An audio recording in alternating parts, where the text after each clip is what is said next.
बिस्मिल्लाहिर्रहमानिर्रहीम अस्सलाम वालेकुम। अब हम सेकंड ईयर मैथ की एक्सरसाइज 6.8 का क्वेश्चन नंबर 5 सॉल्व करेंगे। सबसे पहला जो हमारा काम होता है, हमें नोमिनेटर और डिनोमिनेटर की डिग्री चेक करनी होती है। नोमिनेटर की डिग्री यहाँ 2 है, जो डिनोमिनेटर की डिग्री है ये एक्स स्क्वायर से मल्टीप्लाई होगा तो एक्स पावर 4 हो जाएगा। अब ये एक्स पावर 4 एक्स स्क्वायर से मल्टीप्लाई होगी तो एक्स पावर 6 हो जाएगा। तो डिनोमिनेटर की डिग्री 6 है, नोमिनेटर की डिग्री छोटी है 6 से 2 है, तो इसको हम डायरेक्टली पार्शियल फ्रैक्शन कर सकते हैं। देन नेक्स्ट स्टेप में अगर आप देखें तो ये लीनियर फैक्टर अभी हमें नजर नहीं आ रहे हैं क्योंकि एक्स स्क्वायर है। तो यहाँ क्वेश्चन में हमें एक हिंट दी गई है कि हमें एक्स स्क्वायर को वाई के बराबर सपोज करना है। तो अच्छी बात यह है कि तमाम के तमाम जो भी वेरिएबल्स मौजूद है वो एक्स स्क्वायर में मौजूद है, तो ये तमाम ही लीनियर फैक्टर में कन्वर्ट हो जाएगा। तो ये तमाम ही वाई बन जाएंगे और फिर हम इसको लीनियर फैक्टर में इजीली सॉल्व कर सकते हैं बनाकर। तो चलिए अब हम क्वेश्चन नंबर 5 को सॉल्व करते हैं। तो यहाँ क्वेश्चन में हमें हिंट दी गई है कि एक्स स्क्वायर को वाई के बराबर हमें सपोज करना है। तो लेफ्ट हैंड साइड पे हम अपने क्वेश्चन को लिख लेते हैं। राइट हैंड साइड पे जो हमने सपोज किया है एक्स स्क्वायर बराबर है वाई के, तो जहां जहां एक्स स्क्वायर मौजूद है वहां वहां हम सिर्फ वाई लिख लेते हैं। तो ये हो जाएगा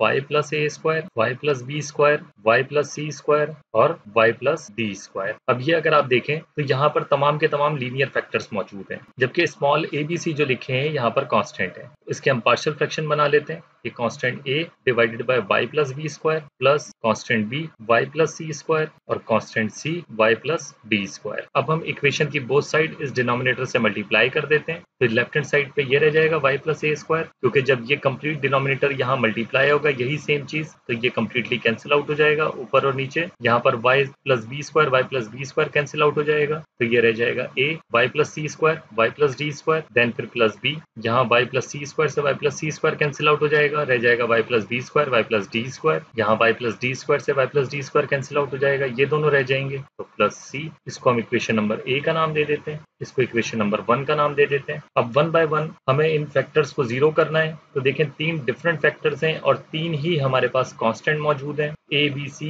तो सबसे पहले यहाँ कांस्टेंट प्लस का बी स्क्वायर है, अगर इसको मैं जीरो करना चाहता हूँ तो ये y अगर माइनस बी स्क्वायर हो जाए तो ये plus B square minus B square zero हो जाएंगे और ये टर्म कंप्लीटली जीरो हो जाएगी। तो y प्लस बी स्क्वायर यहाँ भी मौजूद है और यहाँ भी मौजूद है, तो ये दोनों टर्म जिसके साथ b और c कांस्टेंट मौजूद है ये दोनों टर्म जीरो हो जाएंगी। तो यही काम हम करने वाले हैं, put y is equal to minus B square. इसी तरह से अगले स्टेप में जो हम पुट करेंगे माइनस डी स्क्वायर पुट करेंगे, तो जहां जहां y प्लस डी स्क्वायर होगा वो कैंसिल आउट हो जाएगा। देन हम y की जगह माइनस सी स्क्वायर पुट करेंगे, तो जहां जहां y प्लस सी स्क्वायर है वो जीरो हो जाएगा। तो सबसे पहले y is equal to minus B square equation a में हम पुट करते हैं। तो y प्लस ए स्क्वायर है, तो इसको मैं लिख सकता हूँ माइनस बी स्क्वायर प्लस ए स्क्वायर, y की जगह माइनस बी स्क्वायर आ गया इस y की जगह, ये टर्म जीरो हो जाएगी, ये टर्म जीरो हो जाएगी, सिर्फ ये टर्म सर्वाइव कर जाएगी। तो ये आ जाएगा a y plus C square यानी माइनस बी स्क्वायर प्लस सी square, y plus D square यानी minus B square plus D square. तो इस तरह a की जो वैल्यू आ जाएगी हमारे पास a बराबर आ जाएगा,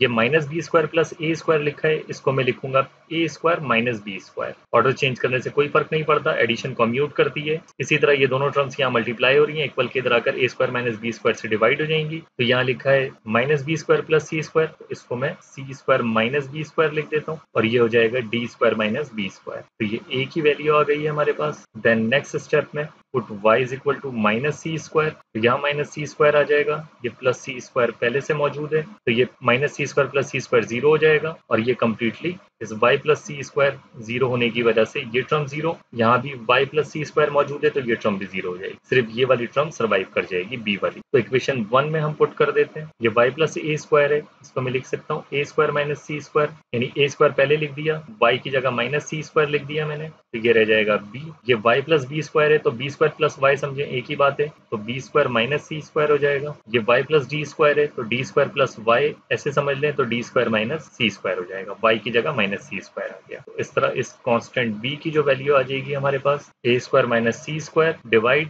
ये मल्टीप्लाई हो रहा है इक्वल की दूसरी साइड जाके डिवाइड हो जाएगा, बी स्क्वायर माइनस सी स्क्वायर और डी स्क्वायर माइनस सी स्क्वायर। तो इस तरह कांस्टेंट b की भी वैल्यू आ जाती है हमारे पास। अब हम पुट करते हैं y is equal to minus D square, इस तरह यहाँ पे y की जगह माइनस डी स्क्वायर आएगा, ये प्लस डी स्क्वायर पहले से मौजूद है, ये फैक्टर जीरो हो जाएगा, इस फैक्टर जीरो होने की वजह से ये टर्म कंप्लीटली जीरो हो जाएगी। यहाँ भी y प्लस डी स्क्वायर मौजूद है तो ये टर्म भी कंप्लीटली जीरो हो जाएगी, तो ये वाली टर्म हमारी सर्वाइव कर जाएगी। तो इक्वेशन 1 में पुट करते हैं हम इस वैल्यू को, तो y प्लस ए स्क्वायर मौजूद है, तो तो ए स्क्वायर माइनस डी स्क्वायर हो जाएगा। तो इसको मैं y प्लस ए स्क्वायर के बजाय ए स्क्वायर प्लस वाई कंसिडर कर रहा हूँ और इस प्लस वाई की जगह माइनस डी स्क्वायर आ गया। Then equal C y plus B square है, तो ये भी B square plus Y consider कर रहा हूँ मैं, तो हो जाएगा B square minus D square. ये y प्लस सी स्क्वायर है, तो ये हो जाएगा सी स्क्वायर माइनस डी स्क्वायर। तो इस तरह c की जो वैल्यू आ जाएगी हमारे पास ए स्क्वायर माइनस डी स्क्वायर, और ये दोनों टर्म्स डिवाइड हो जाएंगी इक्वल की दूसरी साइड जाके। तो इस तरह से हमारे पास c की भी वैल्यू आ जाती है। तो अब हमारे पास तीनों कांस्टेंट की वैल्यू आ चुकी है।